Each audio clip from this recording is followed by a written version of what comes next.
Peut-être que vous adhérez à une théorie du complot, le fait que l'homme ait jamais marché sur la Lune, les chemtrails ou peut-être même la franc-maçonnerie.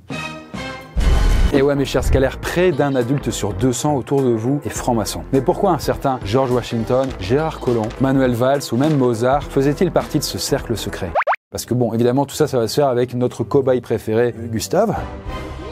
Théoriquement, il devrait rien t'arriver de grave aujourd'hui. C'est ce qu'on va voir, bien sûr. Parce que plein de mystères, plein de croyances entourent la franc-maçonnerie. Et on va essayer de démêler le vrai du faux. Ouh là là, les sacrifices d'êtres humains. Ouh là là, les reptiliens. Eh bien, on verra très vite si ça va jusqu'à là. Parce que la franc-maçonnerie, est-ce que ça ressemble à une secte? Gustave va-t-il pouvoir tirer les ficelles dans l'ombre? Sera-t-il mêlé à des choses sombres qui frôlent l'illégal? Ou mènera-t-il une vie assez normale, juste en partageant des intérêts? Eh bien, majoritairement, vous pensez que sa vie sera normale. Eh bien, est-ce que vous serez dans le vrai ou complètement à côté de la plaque? Nous voyons ça tout de suite. Être franc-maçon, ça fait quoi?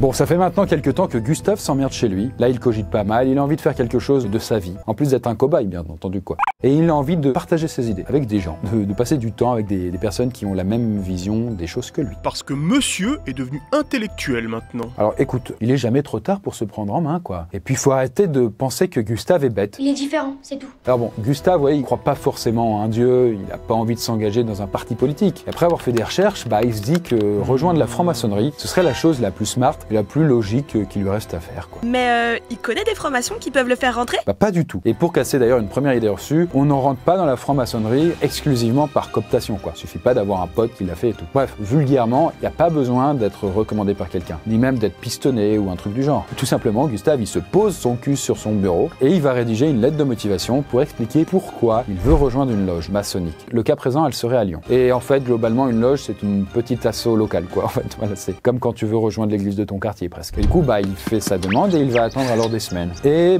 l'une des valeurs de la franc-maçonnerie, c'est la patience. Donc là, Gustave est mis à rude épreuve. Mais bon, après quelques mois, il va recevoir des nouvelles qui lui disent qu'il a passé la première étape. Et qu'à présent, 3 personnes de la loge vont s'entretenir avec lui. Là, ces personnes vont poser énormément de questions sur plein de sujets divers et variés pour connaître ses réelles motivations. Mais également, savoir si le candidat n'est pas royaliste, s'il n'a pas un penchant pour un extrême ou une quelconque déviance, quoi. Bref, globalement, il faut aussi que ses valeurs soient alignées avec celles de la République, c'est-à-dire la liberté, l'égalité, la fraternité et la démocratie. Pour l'instant, ça semble ok. Ça ressemble pas trop à une secte non plus, voilà, bon, on verra la suite. D'ailleurs, côté religion, aucune barrière, ce n'est pas incompatible. Que vous soyez chrétien, musulman, juif, bouddhiste ou même athée, il n'y a pas de problème. Mais cela dit, il y a quand même une majorité d'athées chez les francs-maçons. Et d'ailleurs, en creusant un peu plus, beaucoup de témoignages indiquent que la religion est, dans la pratique, assez incompatible. Mais ça, on y reviendra plus tard. Bref, une fois ces différentes enquêtes menées sur lui, il va encore attendre de nombreuses semaines avant d'être finalement convié dans une loge. Mais là, attention, il n'est pas encore accepté, loin s'en faut. Là, comme vous le voyez, c'est l'heure pour Gustave du passage sous le bandeau, sur place, dans la loge à laquelle il a postulé. Là encore, en fait, on lui pose de nombreuses questions. Les yeux bandés, monsieur Comte, c'est pour pas qu'il voit les autres francs-maçons? Dans un premier temps, ouais. Alors, on pourrait avoir affaire à une taupe qui est arrivée à passer la première étape. Donc, par prudence, on fait en sorte qu'il puisse pas voir les autres membres. Mais dans un deuxième temps, et surtout, en fait, l'idée derrière, vous voyez, c'est de devenir aveugle pendant un instant. À soi-même, mais aussi aux autres. C'est métaphorique. Et ça, ce serait le moyen idéal de se focus au maximum sur soi, sur ce qu'on entend et ce qu'on va dire. Et ça, sans se perdre en regardant les autres visages, les trucs au mur ou au plafond. Bref, après cet entretien, il y a un vote à main levée pour savoir si vous êtes accepté. Et là, vous devrez alors attendre encore des semaines, voire des mois pour avoir la décision. Alors le temps passe et c'est peu dire puisque ça fait 1 an que Gustave a postulé. Et là, aujourd'hui, il reçoit une lettre. Voilà, vous l'avez compris à sa réaction, mais la réponse est positive. Et donc là, il est accepté dans une loge de Lyon. Du coup, il va bientôt être l'heure de l'initiation. C'est bien beau qu'il soit accepté, Chris. Mais c'est quoi leur but aux francs-maçons? C'est bien qu'on aborde le sujet parce que c'est très important. Et d'ailleurs, si vous vous souvenez, en début de vidéo, je vous disais que Gustave voulait rejoindre un cercle de réflexion, voilà, façon de parler. En fait, la franc-maçonnerie, c'est ça. Un endroit pour les personnes qui ont une réflexion un peu plus poussée sur leur vie personnelle ou le monde qui les entoure. Bref, en fait, leur but, si on peut dire ça comme ça, c'est d'améliorer l'homme avec un grand H. Et du coup, la société dans son ensemble. Et le tout en mettant son statut social de côté. C'est un peu mégalo, mais c'est génial. Et ça, c'est ce qu'explique Thierry Cusin, qui est chargé des publics au Grand Orient de France. Qu'est-ce que c'est qu'un franc-maçon? Encore une fois, un ouvrier sur un chantier. Son chantier, c'est lui, et il a pour ambition de travailler sur le chantier de l'humanité tout entière. L'idée, c'est pas de rassembler des gens pour prendre le contrôle du monde. Écouter des albums d'Hélène Ségara, ou Sacrifier des enfants. Non, Ulysse, ça fait pas partie des règles, je suis désolé. En tout cas, figurez-vous que certaines idées reçues ont la peau dure. Car en fait, la franc-maçonnerie, c'est clairement pas jeune. Alors, les dates divergent un petit peu, mais les historiens sont tous d'accord pour dater la jeunesse de la franc-maçonnerie qu'on connaît aujourd'hui à l'année 1721 à Londres. Et du coup, les premiers temples, l'endroit où les francs-maçons se réunissent, ils vont arriver en France quelques années plus tard. Et en 1773, le Grand Orient de France est fondé. En fait, le Grand Orient de France, c'est la première obédience maçonnique du pays, que, je cite, œuvre à l'amélioration matérielle et morale, au perfectionnement intellectuel et social de l'humanité. Ah ouais, quand même. Bon, je vois que là, Gustave s'impatiente un peu et bon, vous avez les grandes lignes historiques. Et effectivement, il va être l'heure de son initiation avec les autres frères. C'est ainsi que les francs-maçons s'appellent entre eux. Et d'ailleurs, au risque de vous décevoir, il va être compliqué pour moi de vous en dire plus sur le fameux rite d'initiation parce que c'est très bien gardé. Voilà quoi, c'est ok. Comme par hasard.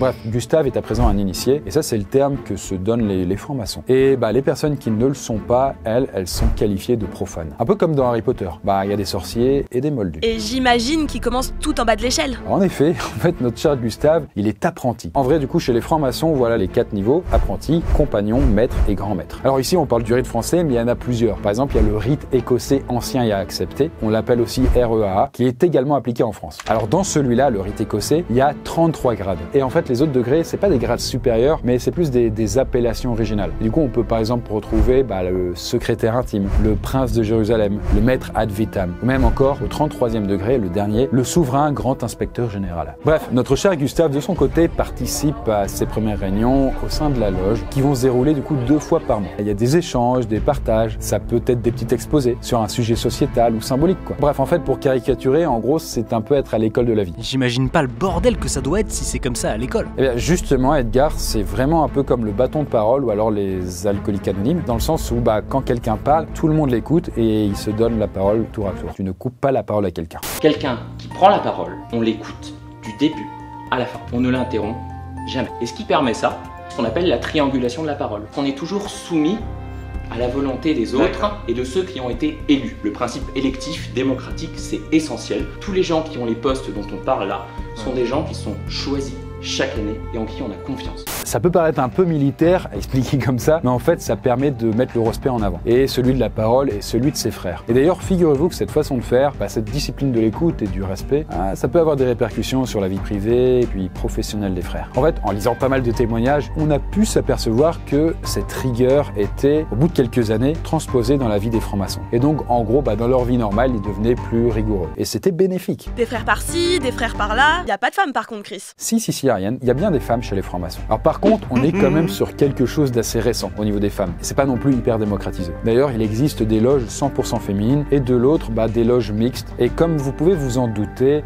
il est compliqué d'estimer quel est le pourcentage de femmes. Mais bon, en tout cas, ça augmente depuis quelques années, quoi. Bref, Gustave, de son côté, il va commencer à voir les mois passer et puis les premières années aussi. Bref, il est de plus en plus à l'aise lors des réunions, il prend la parole. Il y a plein de débats historiques, éthiques, philosophiques, scientifiques. Et là, je voulais me dire, mais c'est pas Gustave, ça lui ressemble pas. Arrêtez de juger les gens. Juste Gustave, peut-être qu'il est hyper smart, mais on lui a pas laissé l'occasion. On n'a rien fait, monsieur. Mais en vrai, est-ce que tout est aussi rose que ça sur le papier? Est-ce qu'il va pas tomber sous l'emprise de quelqu'un? On va creuser ça. Écoutez, ça fait à peu près 3 ans que Gustave est apprenti chez les francs-maçons, il est l'heure de lui changer de titre. Eh bien voilà, Gustave là, il est plus apprenti, mais il est bel et bien compagnon.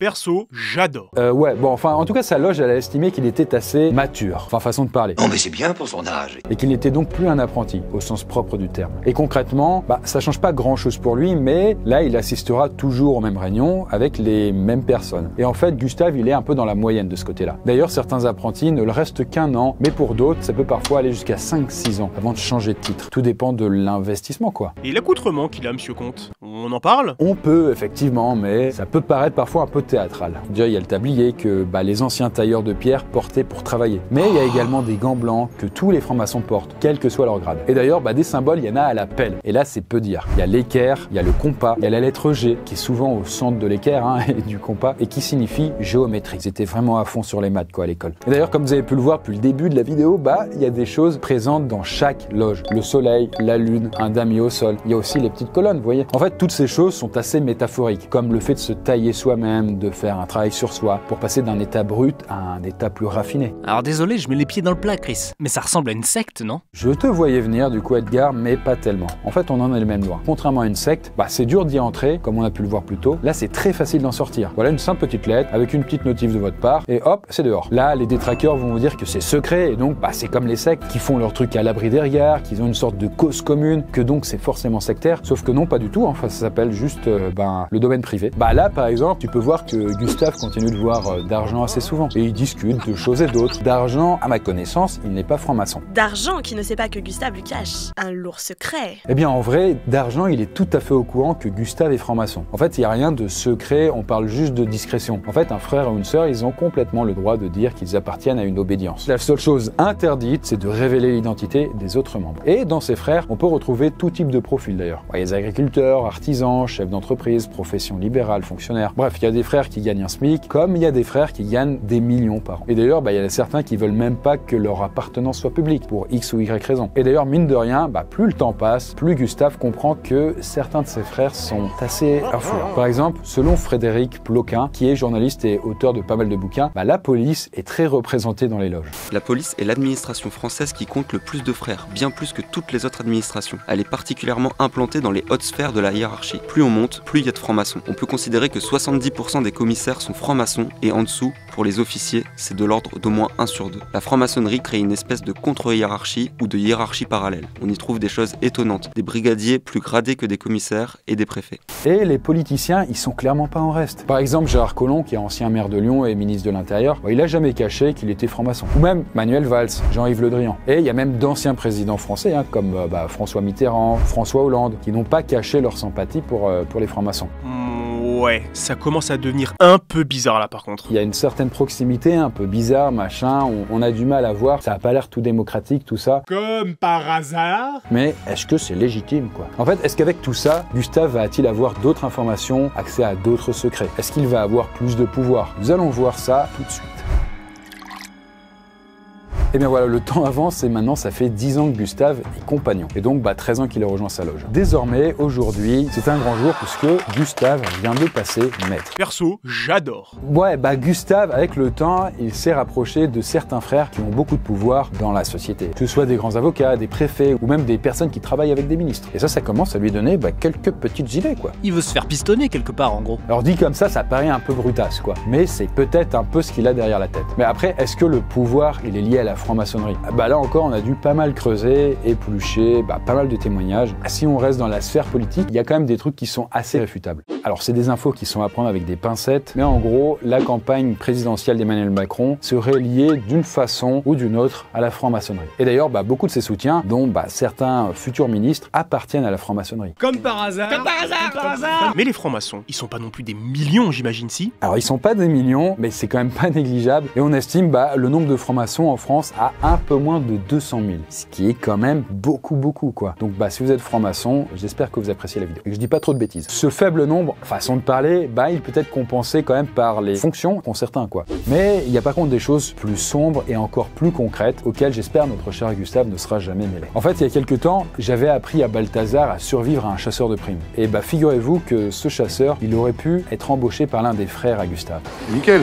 Parce qu'en effet, en 2022, une cellule du nom d'Athanor a été révélée et, grossièrement, cette cellule était liée à une loge maçonnique. Et dans cette cellule, on retrouvait beaucoup de personnes assez peu recommandables. En fait, pour vous la faire courte, il y avait un certain Jean-Luc Bagur qui avait voulu assassiner quelqu'un. Là, il parle alors à l'un des frères de la loge, qui est un certain Frédéric Vaglio, qui de base a une société de sécurité privée et qui propose aux chefs d'entreprise des missions de protection et de renseignement. Ce Frédéric, avec sa société de surveillance, il va faire appel à un ancien policier qui est également membre de la loge. Et pour lui demander tout simplement de tuer la personne que Jean-Luc Bagur veut zigouiller. C'est un peu tiré par les cheveux ton truc, Chris. Et pourtant, rien ne s'est vraiment arrivé et ça c'était vraiment récent. Dans les faits, la personne n'a pas été tuée, mais cependant cette cellule a été responsable d'au moins un meurtre. Et du coup, ça fait que 23 personnes ont été mises en examen, même si toutes n'appartenaient pas à une loge maçonnique. Alors après, attention, des choses du genre existent en France, mais sans aucun lien avec la franc-maçonnerie. Mais dans le cas présent, ça a eu une sacrée importance. Et là, si vous voulez en savoir plus de ce côté-là, je vous recommande le reportage Complément d'enquête sur cette affaire. Donc voilà, tout ça pour dire qu'il y a parfois des petites affaires qui arrivent sur les francs-maçons. Et là, c'est un peu plus illégal et secret, bien évidemment, quoi. Gustave qui va finir tueur à gages. Charmant. Ah, je te rappelle, c'était quand même isolé. Là, Gustave, il a rejoint cette loge pour faire un travail sur lui-même, pour partager ses valeurs, son ressenti. Et ça fait plus de 10 ans qu'il est dedans. Mais est-ce qu'il peut encore monter en grade? Est-ce que ça impliquerait pour lui des grandes responsabilités? Est-ce que ça pourrait avoir un impact sur sa vie en vrai, aujourd'hui, s'il devenait peut-être grand maître? Eh bien, nous allons voir ça dans l'ultime bafouille, l'ultime partie, pardon. Et bien voilà, le temps file et puis Gustave commence à être grisonnant. Il est franc-maçon depuis maintenant plus de 25 ans. Et figurez-vous que notre cher Gustave, il a eu pas mal de rôles dans la loge. Par exemple, en étant trésorier pendant quelques années. C'est vrai que t'as pas parlé de ça. C'est payant d'être franc-maçon? Bah en fait, ouais, c'est un peu comme une asso en fait. Et il faut verser une cotisation. Après, ça peut varier en fonction des loges, mais c'est quelques centaines d'euros par an. Bref, Gustave, il a dû gérer ça pendant un petit temps avant de devenir secrétaire. Et là, en fait, maintenant, il est chargé d'écrire le résumé de chaque réunion, mais il s'occupe aussi de gérer les votes lors des initiations de potentiels nouveaux membres. Et bah globalement, il gère tout ce qui concerne l'administration au sein de son obédience. Et ça, c'est une tâche importante qu'il aurait peut-être pas réussi à faire en dehors de ça. Parce que il est un peu plus méprisé, on va dire, dans la vie normale. J'avoue, peut-être j'y ai un peu contribué, mais voilà quoi, enfin c'est pas... ouais.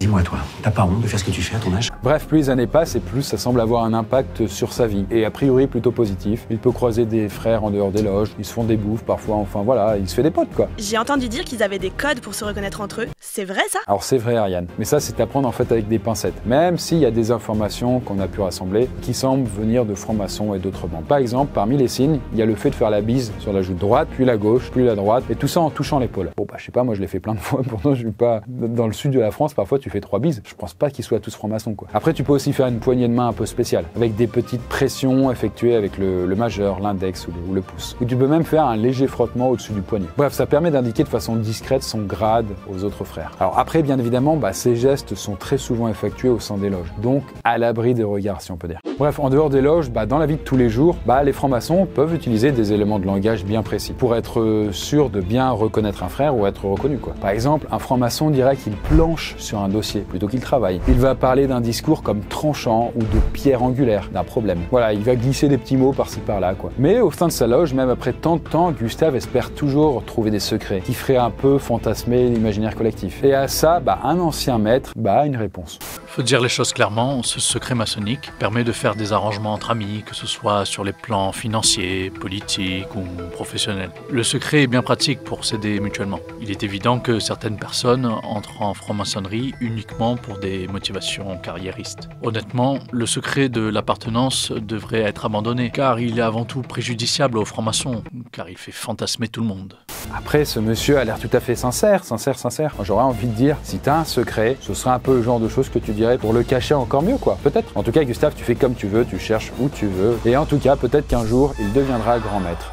Bref, les francs-maçons, c'est quand même complexe, c'est pas juste des gentils, des méchants qui cachent au monde la vérité. Bref, la quasi-totalité des francs-maçons rejoignent une loge pour travailler sur eux-mêmes, pour la société aussi. Il semblerait que c'est assez rare que certains profitent de ce cercle pour obtenir des choses, mais ça arrive. Et c'est pas grave, ça s'appelle le réseautage et on le fait tous. Il y a à peu près un franc-maçon sur 200 en France, et même s'il y a qu'une petite chance que l'un d'entre vous en fasse partie, si vous voulez partager votre expérience en commentaire. Et sur ce, moi je retourne découvrir mes propres secrets qui se trouvent là, peut-être aux confins des rêves, et je vous dis à une prochaine vidéo. Je me demande si je veux pas postuler moi, ça m'a donné envie. Comme ça tu deviendras la sœur de Gustave en plus d'être sa nièce. C'est fou.